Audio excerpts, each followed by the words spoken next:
whenever I want to call him, I still pay his phone bill because I want to hear his voice on the voicemail. It would ruin every opportunity to be able to put good energy into the world, and the only person you'd be ruining is yourself. Hello, everybody. My name is Pej. I'm an interventionist, but I do a lot of other stuff. I have podcasts, and I work with and hang out with people in recovery and try to help people get into recovery. People that have drug addictions, alcoholism, mental health, we always want to try to get them on the path. Now, I have a new friend today. His name is Jarrod. He's 6 months sober, correct? Yes, sir. Welcome, Jarrod. Thank you. Well, I'm actually in your space. But I think today we want to talk about the struggles that people encounter throughout their life, but also the struggles that they have in recovery, and how some, especially, like, wait till you hear this, like when he talks about it, actually can stay sober through life's events that are, just beyond belief or hard to deal with, but you can still stay sober through these life events. So, Jarrod, first and foremost, where are you from? Where were you born? I was born in Long Beach, California. Long Beach, California. And you're a Long Beach local, right? Yes, sir. You grew up in Long Beach? My home park is Orizaba Park. Okay, and where's that? That's right off of 7th Street. That's where I'll get all my heroin from. Well, we'll get to that. Yeah. Because I want to know, the area that you lived, what kind of area was it? Was it upper class, middle class, lower class? So I grew up in upper class, but I don't put myself in upper class because I grew up in some tragic stuff with my parents. Okay, and what was that? What was it growing up like in Long Beach? So my parents had a lot of leverage against me. My mom was an aerospace engineer. My dad was the mayor of Long Beach. He was the mayor of Long Beach? Yes, sir. Okay. I didn't really have anybody there for me at the time. My dad actually beat me to a pulp every day. Okay, so there was some violence within the home. More than violence. I can relate to that completely. Now, let me ask you this. Any siblings? One. And that was your brother? Yes, sir. Okay. And then growing up, between the violence in the home, like, how were you, as far as school, were you athletic, scholastic, anything like that? I was a swimmer at one point in my life. Me too. Yeah. Nice. Yeah. Okay. So, competitive swimmer? Yeah, I went to Nova Aquatics in Orange County. Oh, nice. Yeah. Okay. Yeah, I went through their program, and as a freshman, I was a varsity swimmer, and I flew high, but then I didn't want to do high school, man. Where'd you go to high school? Wilson, Poly, Milliken. Kicked out of all three of those. Did you end up in continuation school? Yeah, I ended up in continuation. And right before all those, as a freshman, I was at Servite. Okay. That was not pretty. When you were growing up, with the violence that was going on within the house, were you violent with people in school? Yeah, of course. Fights? Yeah. So a lot of my friends outside of school, it's funny because, like, even before that, like, when I was a child, like, I didn't want to grow up with all the rich kids that my parents put me with. Okay. Like, I went to 52nd Street in Long Beach. Like, I hung out in the projects with the kids that had gratefulness for what they had. Okay. That were struggling, and that just that would take the clothes off their back for the next struggling kid. And when you were going, when and why did you first start experimenting with a substance, and what was it? The first substance was alcohol. All right. Yeah. And how old were you when you did that? First time was 11. 11. How'd you get your hands on alcohol? My dad's liquor cabinet. Very simple. That's usually how it's done for a lot of people that have alcohol within the house. Yeah. Now, when you first drank, did you drink and just get trash drunk, or was it just a couple little sippy poos? No, I did what my mother did. She takes 3 shots when she gets home. Okay. To get happy. So you saw that, and that's like what you thought, I'll do that too. Yeah, it made me happy too. It made me kind of dizzy, made me drowsy, and made me like, it had this effect on me that was like, whoa, I can do anything now. Okay. Yeah. So then what else did you get into? I got into a lot of gang violence. A kid from an upper class area because you were hanging out with certain people? Yeah. I I grew up with people in the projects, but like here's the thing: I got kicked out of all my high schools. I graduated at 16, and after that, I went to my after like all my friends in the projects were like, you're getting the dog shit beaten out of you from your parents. Like your mom's sexually assaulting you on the normal. Hmm.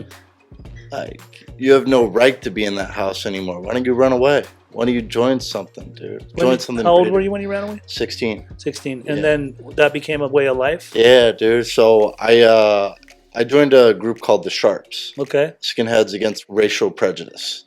Oh, wow. Yeah. And I know I've heard of skinheads that actually are part of that movement. Yeah. Okay. Yeah. All right. So, yeah. Did you shave your head? I did at one point. The whole shebang, like every. Yeah. Yeah, I do. And do they dress with the same attire? Like I still do to this point in my life. okay, Yeah. combat boots and. Yeah, I still got my white docs up Okay, there. all right. Yeah. All right. So then you joined this gang, and when you were 16, what happened then? I thought I was on top of the world. Like I had friends that cared about me, people that I thought cared about me, but all they wanted to do was get shit-faced and party. And I had no money at that point. Mm-hmm. So I had to make some type of money, so I started hustling. And I didn't hustle like anybody else like hustles. Like I would rob you, I would cheat from you, I would steal from you. Okay. I would fucking do home invasions. I wouldn't care who you are. Okay. Like what Were you getting in trouble ever for this? Yeah. For home invasions? Yeah, for home invasions. As this, you were a teenager though. Yes, sir. Did you end up in juvie? Yes. Juvenile Juvenile hall. in Long Beach? Long Beach and what's it called? This place out in the valley. Okay. Yeah. And how long were you in juvie for? I got locked up. First time was when I was 15. I got out 4 months later. Went back when I was 16. And then got out. And then 17. And then I got out right after when I was 18. But they transferred me to Big Boy prison, dude. And I didn't know what was coming. Because of YA? Is that why? Yeah. Like basically out of adolescent incarceration, they then sent you to They wanted youth me, authority. Yeah. Yeah. Yeah. Okay, so after going to YA and all that, so that was into your 20s? That was into my that was just into when I turned 19. All right. Right before I turned 19. So let's back up because you did mention that when you were 18 something happened to your brother. Yeah. What happened? He got shot right in front of me. And how old was he? He was 16. And why who shot him? Drug dealer's friends. So your brother was caught up in the game? no, he wasn't. He looked exactly like me at the time. Were they trying to shoot you? Yeah. They were coming for you. Yeah. But because he looked like you, they got him. Yeah. So in a sense, he was innocent. Yeah, he was. That fuck you up? Yeah. All right. It still fucks me up on the daily. I want to use because of it because I don't have my brother here to save my ass. Like whenever I want to call him, I still pay his phone bill because I want to hear his voice on the voicemail.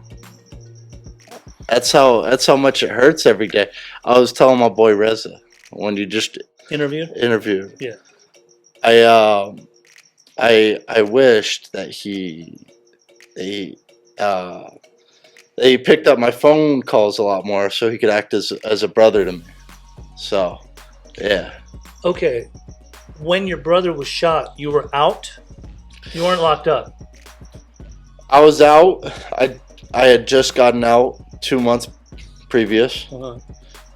And then went back straight to the streets, started using heroin again. I was using in and out when I was 16. I was a heroin addict at that point because like heroin made me feel something that like I never got from my parents. I got that love, I got that affection, I got that hug. It's like that warmth that nobody ever gave me. Yeah. So, and I want to tell you something. I'm so sorry to hear that you lost your brother because I can't fathom what it would feel like to lose my sibling. Yeah. It's my everything. Yeah. So it hurts my heart to hear that this happened to you, that you had to go through this. But did it keep you out of trouble? No. Did it make you worse? Yeah. Yeah. Did you want to get revenge? Yeah, of course. Um, It's funny because 8 months ago, one of the guys that was in that car, I remember every single face. I knew all those guys. yeah. I thought they were my friends at one point in my life. Was this part of the same people you were hanging out with? No. But they were Whole different group. they were a whole different group, and but these people were gnarly people that worked for this drug dealer, and I saw him at a meeting, Mhm. and he came up to me and he tried to make an amends. At an AA meeting? Wow.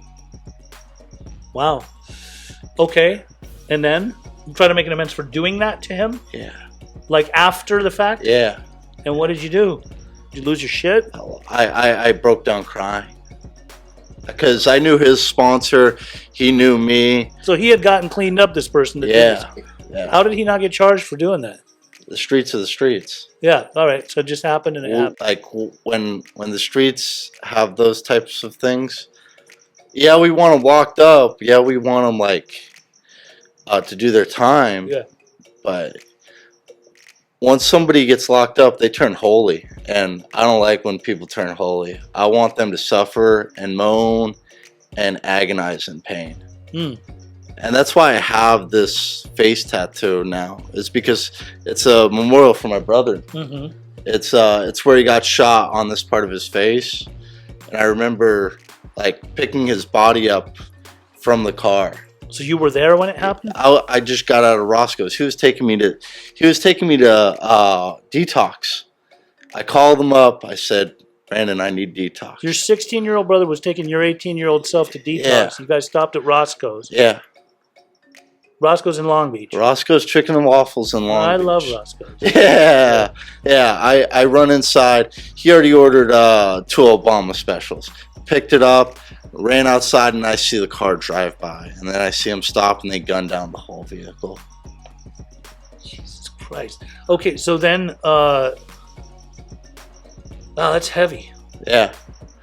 And you went and picked up his body out of... Yeah, out of the car, and I looked at his face, and that's all I remember after that point. Like, I wanted revenge from that point. I was wondering what your tattoo represented. Yeah. You just explained it to me. Yeah, there's not much more than that. How'd your family take this? They were just... My mother and father didn't want me involved with anything to do with our family. They were mad at you? They were mad at me. Because you were the target, and now brother got his life taken because of the type of lifestyle you were wrapped up in. Yeah. All right. Now, so after that, you didn't stay sober? No. You didn't even... You got worse. I got worse at one point. And you kept using? I kept using until, I want to say 8 months later. Okay. Yeah. And then, what do you mean? Till 8 months later you got sober? Yeah, 8 months later I got sober. And you were how old during that time? I was 19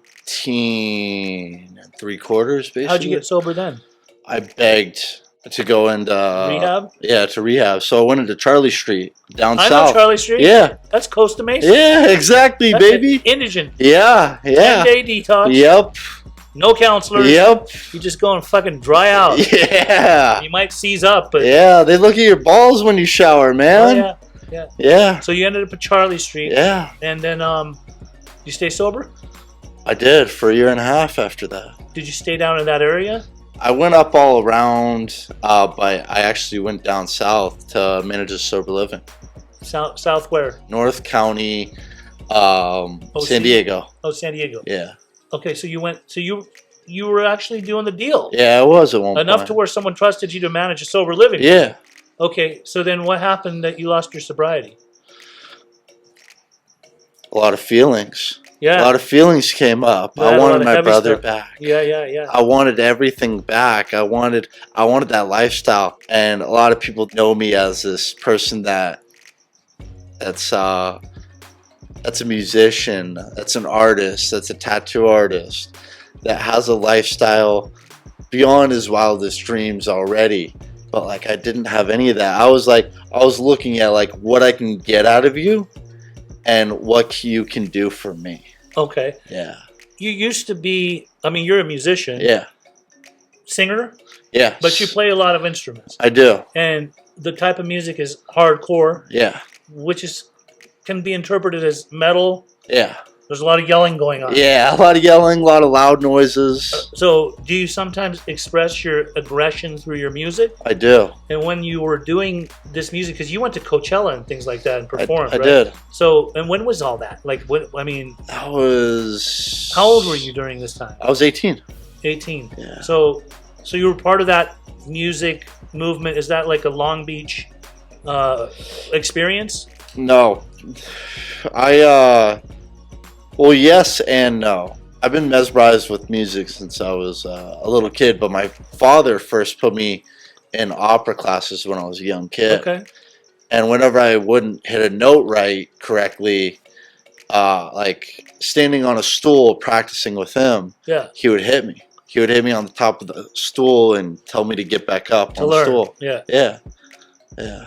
Isn't it amazing the way our parents try to discipline us? I know, My right? pops did the same thing. Yeah. If I got in a fight and I lost, I'd come home and he'd fight. Exactly. He'd pretty much beat me up for not beating up the other person. I know, It's like right? a second punishment. Yeah. All right. So then tell me this. You also have a clothing line. I do. When did you start that up?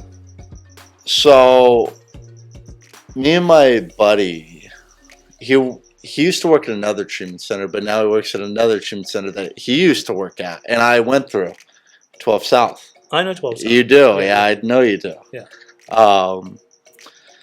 And 12 South, I went through them a long time ago, and went through them again, and never got sober. But like my boy, he gave me a job, I want to say over a year and a half ago, Yeah. designing clothes. Beautiful. Yeah, and he's like, I don't give a shit what you do with it. As long as it makes the cut and people and my friends like it, we're coolin'. The clothing. Yeah, the clothing brand. All right. So that's how you got into that. Now, do you think that, you just said, and I didn't stay sober, right? Do you think that throughout your time and your experiences from Charlie Street, well, let's say Juvie, Charlie Street, places where you could have been rehabilitated or been on the path of recovery, and you really put some time together. Yeah. Putting together a year and a half is a big deal. Yeah. It's a major big deal in my book, right? Yeah. Even being a house manager, and then being involved with people that work in treatment and things like that. Do you think that your biggest struggle, because that's really what the topic of all this is, Yeah. is struggles, right? Yeah. Struggles when you were growing up, struggles throughout your time of trying to get sober, and then the struggles that you go through right now, Yeah. has been based a lot around the grief that you are continuing to experience or have continued to experience as a result of losing your brother? Yeah. Yeah. Is it always in your head, like is there guilt? It's a continuous melancholy that I have in my head Right. that never can go away. Okay, well, you say that right now, but this is what I want to ask you. You're 6 months sober right now. 6 months ago, tell me what was your crisis? What finally brought you to 6 months ago to get sober? I had broken down enough to where I had lost everybody. I was living on Skid Row. In downtown LA? Yeah. Here. Okay, what were you using? I was using fentanyl. Straight Fenny. Straight Fetty. And what was it? Was it powder, rock? No, it was powder. Okay, Powder. was it ever the pills, the press pills? Nah, dude, I don't like Roxy's. I don't like any of that shit. None of the fake shit. I like. None of the cut shit. Yeah, I like downers to die. That's Right. why I use alcohol. That's why I use heroin. That's why I use fucking fentanyl. How long were you on Skid Row? Oh shit, dude. Had to be at least 4 months. Did you lose the trust of everybody, and that's why you resorted to there? I was losing the trust of homeless people at that point. You're that bad. I was robbing homeless people, dude, when I was homeless. Believe me, I was homeless too. Yeah. There's different levels of homelessness. Yeah. When you're like lower level, Yeah. even the homeless don't like you. Exactly. Okay, so that happened. Yeah. Where were you sleeping at night? If you slept. I would sleep in an alley literally with a cardboard box over me. All right. If you slept. If I slept. Were you doing meth down there? No. You were just a straight downer guy. I was a straight downer guy. I wouldn't care what else you had. I would know this old cat that loved me to death. And like, even though like I was a dirtbag to him and I was this J cat. Yeah. To him, dude. Like I was an honest J cat to him. He was an older head. And I feel bad for this every time. Like he gave me a chance, dude. Yeah. And like he would give me some fentanyl, and I would go. He wouldn't see me, and he would be like, "Come back tomorrow, man. I just want to talk. Come to the midnight mission with me. Come to do this. Would Come you go to do the midnight that." mission so you can go eat? Yeah. Yeah. Because they serve food there. Exactly. To the homeless. Now, you said you got basically to a bottom in your life where you're like, I need help. Who'd you call for help and why? So it's funny enough because I called the last house. Okay. Yeah. And this voice, I will never forget his voice. I'm not going to say his name, but he heard me overdosing on the phone. Wow. And he heard me choking up, and he's like, "Where are you?" And I just said I just said this pizza place that I was at in the restroom, fucking In overdosing. downtown? Yeah, in the restroom, real quick. And You would never say his name? Is it Chris? he my boy. He got me into the Nook. Okay, yeah. Yeah. All right. And like I was an asshole, dude. I'm this asshole kid that like thinks he deserves everything. Yeah. Entitlement? Yeah, entitlement, dude. But in reality, I need to be humble. And I ask Crazy God. to think you were in Skid Row when you still I know. entitled. I know. The ego is such a fascinating I know. mechanism that works within us. Now, a question for you. So you stayed at the Nook and you stayed sober since then? Yeah. All right. So now you've been on this path of recovery and you're currently in sober living. Yeah. More recently, you lost 2 people in your life. Do Yeah. you want to talk about that? Yeah, my mother and my father. I'm so sorry to hear it. Yeah. My deepest condolences to you in losing both parents Yeah. within a short period of time, right? Yeah. Mom died how? Mom died of brain cancer. Okay. And were you close with your mom, and were you guys in each other's lives at all? No. Not one bit? Not one You bit. mean in the last 6 months that you had gotten sober, you weren't even talking to her? No. It's funny because she reached out to me a few times. I played at Lollapalooza and I didn't answer her phone calls, and I felt guilty for it. And I buried her on my birthday. So you actually went to go bury her too? Yeah. I did all the funeral arrangements, but yeah, that was after the fact of my father passing, and I didn't really want anything to do with my father too. I understand that. But how'd your father pass? Alcoholism. His alcoholism. He was like, if he brought home a 6-pack, Yeah. you knew it was going to be a light beating. If he brought home a thing of like good whiskey, Yeah. and you knew he was going to chug that down tonight, you were going to get some bruised ribs. I understand completely. Sounds like it wasn't just an alcoholic, a rageaholic too. Yeah. Yeah, we had that in our house. So are you holding together okay now that even though you lost your parents? I mean, they weren't No. really in your life. No, you're Yeah, not. I'm not. You're struggling right now. I'm struggling. 6 months sober. Yeah. Do you entertain the thought of using or drinking every day? Not every day, but I pray to God to take this thought out of me and let me be humbled.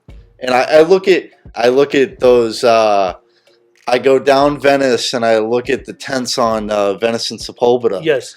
And I'm like, I could go right back there at Skid Row. I could go right back there. Do I want to be? No. Good. Yeah. Good. But like as a child, whenever I would get beat to a pulp, like I would always have this humbleness in me. Like I would always go to the Starbucks right near 2nd Street, and I would buy my favorite Frappuccino, and like I would think to myself, like, there are kids in other like third world countries Yeah. right now that are going through harder things than I'm going through right now. So you don't have it that bad. I don't have it that bad. Even if you're getting beat to a pulp, you still get that frap. Yeah. Right. That's a good thing to actually like look at, is the gratitude that can come out of seeing the good in the small things. Yeah. Right?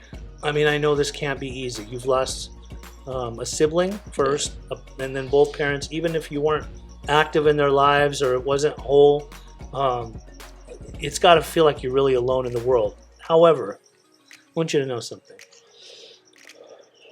From me to you, heart to heart. Like, I've only met you a couple of hours ago, but already we be vibing, and I like who you are. I want you to know that, obviously, you probably already know this. Everybody's got a story. Yeah.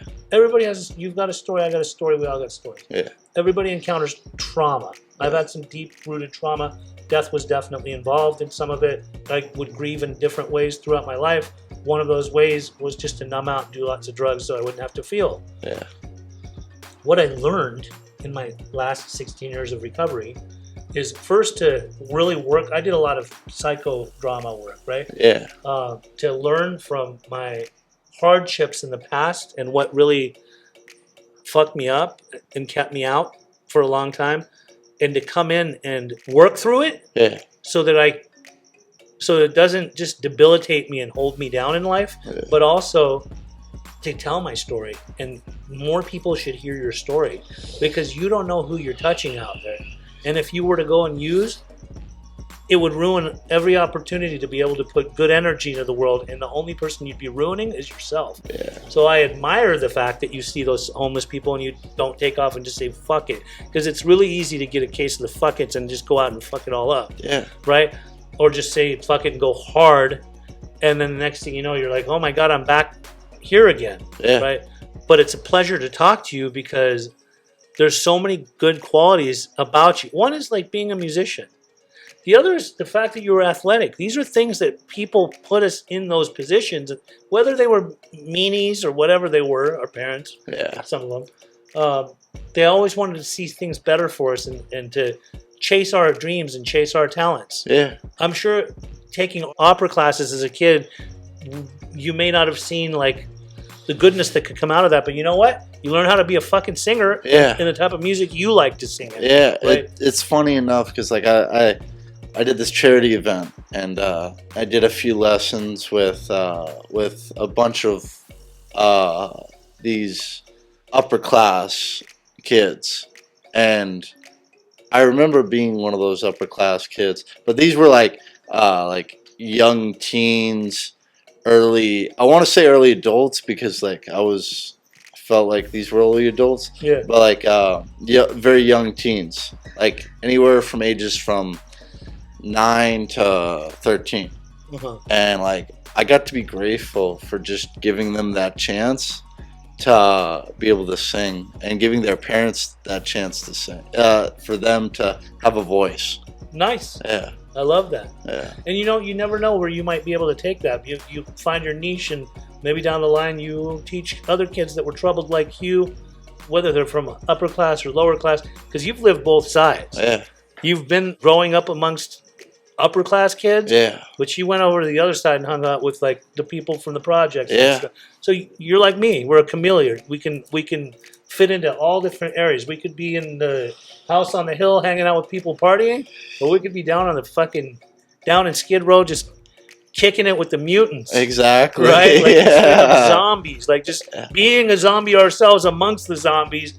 But I believe we always have a little soul within us that has a little voice. Yeah. That if we give that power to that little voice, it'll overcome the bigger voices that hold us back in life. Yeah. So whatever you're going through, like I mean, I can't get you well. Yeah. But I know when you're going through it, I want to just shine my light of hope in your direction and let you know that we're over here waiting for you. Like, just keep doing what you're doing. Of course. 6 months, putting 6 months together, losing a sibling when you were younger, and then losing 2 parents in recovery and not using and drinking over it is monumental. Yeah. Staying sober is the goal, and you already know what you need to do. Yeah. We talked about it earlier, right? Yeah. I asked you, like, could you sponsor steps? You're like, doing it now. Yes, sir. And that's what it's all about. Yes, sir. That's what it's all about. Yeah, my sponsor, he's a G from Skid Row also, and I've known him in and out of Skid Row, and I've heard of his story throughout other people on the West Side, man. And this guy is like a straight G. straight corn-fed motherfucker Yeah. from Illinois, and Right. it's like, whoa, like this guy's a G, like. But he's like this. He has this wild story, and I'm like, whoa, man. And you probably know him too. But I probably do. Yeah. No, I'm going to tell you this right now. He has a story. I have a story. You have a story. It's time to tell your story. Yeah. The best thing that I could recommend to you is to get out of self, not sit there and let your brain, ruminate and fester negative thoughts or sadness. I'd be in meetings. I'd be out and about. I'd build a recovery community and go and tell your story, because more people need to hear your stuff. And if you're surviving through it, you're going to give hope to some people that you never expected. Of course. You're a good dude, Jared. Yeah. And I really appreciate you coming on. I appreciate you too. Appreciate me coming and sitting in your area. Yeah. Doing this little interview. Don't even worry about it, man. No worries. No, I think we'll be kicking it a lot more. Yeah. So, thanks for being here today to talk about yourself and your struggles. Yeah, of course. And it's nice to see you pulling through. Yeah. I'm Pej. If you ever need my help with anything, or you want to be on one of these and you want to be interviewed, if you're in recovery or you're struggling, you can always call me, 310-596-9356. Would love to be able to interact with you. Have a good day, and we're going to sign out.